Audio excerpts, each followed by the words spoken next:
दोस्तों डायनासोर्स का तो नाम आपने जरूर सुना होगा। ये 100 मिलियन साल पहले के उस समय की बात है जब इंसानों का कोई नामो निशान नहीं था और पूरी धरती पर इन भयंकर जानवरों का राज चल रहा था। ऐसे डायनासोर्स जो ऊंची इमारतों से बड़े थे, इनके जबड़े इतने खतरनाक थे कि आपकी हड्डियों को एक पल में चकना चूर कर लेते। 170 मिलियन सालों से भी ज्यादा तक इन्होंने धरती पे राज किया और फिर अचानक से ऐसी घटना होती है कि ये विशाल जीव पूरी धरती से गायब हो जाते हैं या एक्सटिंक्ट हो जाते हैं। आज भी इस धरती पे ऐसे जानवर मौजूद है जिनकी संख्या बड़ी तेजी से घटती जा रही है और ये जानवर विलुप्त होने की कगार पर है। तो आइए जानते हैं इन जानवरों के विलुप्त होने की कहानी का रहस्य आज की इस वीडियो में। इनमें सबसे पहले नंबर पे आती है ब्लू व्हेल। दोस्तों 100 फीट से ज्यादा लंबी इस ब्लू व्हेल का वजन 150 से लेकर 200 टन तक का हो सकता है। ये वजन इतना ज्यादा हुआ कि 30 हाथियों को मिलाकर जितना वजन होता है उससे ज्यादा अकेले एक ब्लू व्हेल का होता है। आर्कटिक ओशन को छोड़कर blue whales Atlantic ocean, Indian ocean और बाकी के ओशंस में भी पाई जाती है। दोस्तों एंडेंजर्ड स्पीशीज एक्ट 1973 के अकॉर्डिंग ब्लू व्हेल्स को एंडेंजर्ड स्पीशीज डिक्लेयर किया गया है और मैराइन मैमल प्रोटेक्शन एक्ट 1972 के तहत इनको प्रोटेक्ट भी किया जा रहा है। अनफॉर्चुनेटली हैबिटेट लॉस और एनवायरमेंटल चेंज के कारण इनकी तादाद बड़ी तेजी से घटती जा रही है और ये विलुप्त होने की कगार पर है। Number 2 polar bear. दोस्तों ये खूबसूरत सा दिखने वाला जानवर कनाडा, रशिया, ग्रीनलैंड और आर्कटिक सर्कल में पाया जाता है। इनके वेट की बात करें तो इनका वजन लगभग 300 किलोग्राम से लेकर 800 किलोग्राम तक का हो सकता है। बदकिस्मती की वजह से इनकी तादाद भी बड़ी तेजी से कम होती जा रही है, जिसका मेन रीजन है ग्लोबल वार्मिंग और इनकी illegal hunting. Number 3 African elephant. दोस्तों इनकी घटती संख्या के कारण इनको एंडेंजर्ड स्पीशीज में गिना जाता है। ये जमीन पे पाए जाने वाले लार्जेस्ट लैंड एनिमल माने जाते हैं, जिनका वजन लगभग 1800 किलोग्राम से लेकर 6300 किलोग्राम तक का हो सकता है। इनकी ऊंचाई की बात करें तो इनकी हाइट लगभग 13 फीट तक की हो सकती है, जो एशियन एलिफेंट्स के मुकाबले काफी ज्यादा है। इसके अलावा इन अफ्रीकन एलिफेंट्स की खास बात यह है कि ये वाइब्रेशंस के थ्रू एक दूसरे से कम्युनिकेट भी करते हैं और ये अपना ज्यादातर वक्त खाना खाने में बिताते हैं। लेकिन बदकिस्मती के कारण इनकी तादाद भी कम होती जा रही है और ये जानवर विलुप्त होने की कगार पर है और इनके विलुप्त होने में सबसे बड़ा कारण है इनकी इलीगल हंटिंग। दोस्तों आजकल लोग इनके दांतों के लिए इनका शिकार करते हैं, जिसकी वजह से इनकी पॉपुलेशन बहुत कम होती जा रही है। Number 4 Saiga. ये जानवर दिखने में बहुत प्यारा लगता है और इसकी नाक काफी बड़ी होती है। ये जानवर कजाकिस्तान और रशिया के अलावा सेंट्रल एशिया में पाए जाते हैं और आजकल लोग इनके सींगों के लिए इनका शिकार करते हैं, जिस कारण इनकी पॉपुलेशन बड़ी तेजी से कम होती जा रही है और ये विलुप्त होने की कगार पर है। स्क्रीन पर दिखने वाला ये जानवर अपनी नाक के लिए जाना जाता है, जो साइगा के लिए एक फिल्टर का काम करती है। Number 5 golden snub nose monkey. दोस्तों ये एक तरह के बंदर होते हैं जिनके ऑरेंज फर होते हैं और फेस ब्लू कलर का होता है और इनके विलुप्त होने का सबसे बड़ा कारण है डिफोरेस्टेशन। डिफोरेस्टेशन के कारण न केवल इनसे इनका घर छिन रहा है, बल्कि बाकी के जानवरों की तादाद पर भी बड़ा असर पड़ रहा है।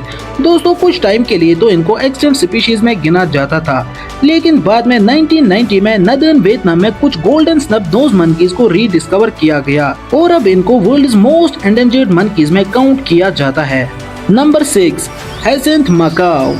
दोस्तों इन सुंदर से दिखने वाले ब्लू पैरेट्स की हाइट 1 मीटर और वजन लगभग 3.5 किलोग्राम तक का हो सकता है। साथ ही इनके लाल, नीले और पीले रंग के पंख बेहद ज्यादा खूबसूरत होते हैं और ये बहुत ही ज्यादा चालाक और अपनी खूबसूरती की वजह से लोग इनको पेट बनाना चाहते हैं, जिस कारण इनकी पॉपुलेशन बड़ी तेजी से घटती जा रही है और ये विलुप्त होने की कगार पर है।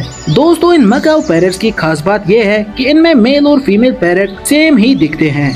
Number 7 ring tailed lemur. दोस्तों ये मदागास्कर में पाए जाते हैं। इनके फेवरेट फूड की बात करें तो इनमें रेप्टाइल्स, एम्फीबियंस, इंसेक्ट्स जैसे ग्रास हूपर शामिल है।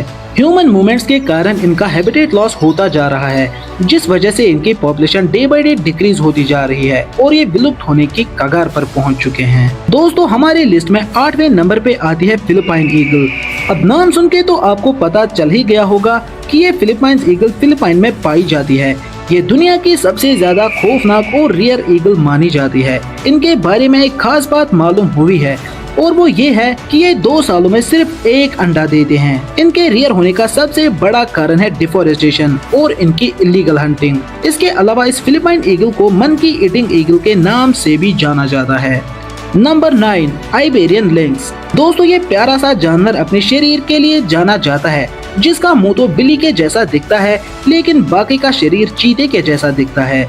इसकी उम्र करीब 12 से लेकर 13 साल तक की होती है। इसके अलावा ये 1 घंटे में 50 मील का सफर तय कर सकता है और इसकी खास बात यह है कि ये 7 मीटर्स की दूरी तक छलांग मार सकता है, लेकिन बदकिस्मती के कारण इनको भी एंडेंजर्ड स्पीशीज में काउंट किया जाता है और इनके विलुप्त होने में सबसे बड़ा कारण है habitat loss and expansion of roads. बता दूं कि रोड एक्सपेंडिंग के कारण आइबेरियन लिंक्स के कई सारे एक्सीडेंट्स देखे गए हैं जिनमें इनकी मौत हुई और ये विलुप्त होने को पहुंचे। Number 10, Amur leopard. दोस्तों ये लेपर्ड रशिया और चाइना में पाए जाते हैं, जिन्हें international union for conservation of nature के द्वारा क्रिटिकली एंडेंजर्ड डिक्लेयर किया गया और 2024 के रिकॉर्ड्स के अकॉर्डिंग सिर्फ 100 अमूर लेपर्ड्स बचे हैं जो रशिया और चाइना बॉर्डर पर पाए जाते हैं। दोस्तों ये खूबसूरत सा दिखने वाला लेपर्ड वाइल्ड बोर, डियर और रोडेयर को अपना शिकार बनाकर अपनी भूख मिटाता है। Number 11, grey crowned crane. Africa में पाए जाने वाले ये जानवर दिखने में बेहद ज्यादा खूबसूरत और प्यारे लगते हैं, जिनकी संख्या बड़ी तेजी से घटती जा रही है, जिसका मेन रीजन है habitat loss, over grazing, use of pesticides and egg collection. दोस्तों लोग इनके अंडों को कलेक्ट करके ले जाते हैं, जिस कारण इनकी पॉपुलेशन पर नेगेटिव इफेक्ट पड़ रहा है और ये विलुप्त होने की कगार पर है। Number 12, hawksbill sea turtle. ये turtle Atlantic ocean, Pacific ocean और इंडियन ओशन में पाए जाते हैं। दोस्तों ये 114 सेंटीमीटर लंबे और इनका वजन लगभग 50 से लेकर 60 किलोग्राम तक का हो सकता है। इनके बारे में भी एक खास बात मालूम हुई है और वो ये है कि जहाँ फीमेल सी टर्टल पैदा हुई होती है वो भी अपने बच्चों को वहीं पे जन्म देने जाती है। अनफॉर्चुनेटली इनकी तादाद भी बड़ी तेजी से घटती जा रही है और ये विलुप्त होने की कगार पर है। अगर इन खूबसूरत से जानवरों का हैबिटेट लॉस होता रहा और डिफोरेस्टेशन की ये प्रोसेस चलती रही तो दोस्तों वो दिन दूर नहीं कि ये सारे जानवर भी इस धरती से गायब हो जाएंगे, ठीक उसी तरह जिस प्रकार इस धरती से डायनासोर्स गायब हो गए थे। वैसे आपके अकॉर्डिंग सरकार को इन जानवरों को बचाने के लिए कौन से कानून और कौन से कदम लेने चाहिए, कमेंट सेक्शन में हमें जरूर से बताइएगा और ऐसी इंफॉर्मेटिव वीडियोस के लिए सब्सक्राइब करिएगा हमारे चैनल यूपीएससी मास्टर को।